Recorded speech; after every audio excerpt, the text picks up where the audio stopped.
வெண்பருத்தி நூலெடுத்து வாய் வெடிச்ச பூவெடுத்து நான் அணிஞ்சிட தொடுத்து வச்ச நடினமான மாலை இது.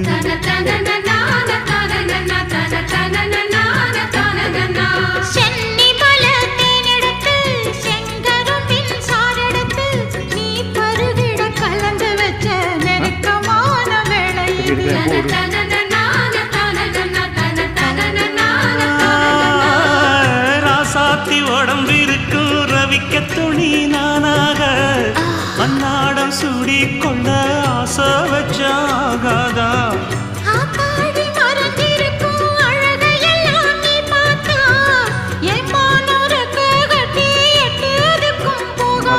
அடிச்சி சக்கரையே எட்டி நீயும் நிக்கிறியே நான் ஏங்கி ஏங்கி பார்க்கிற போறாங்க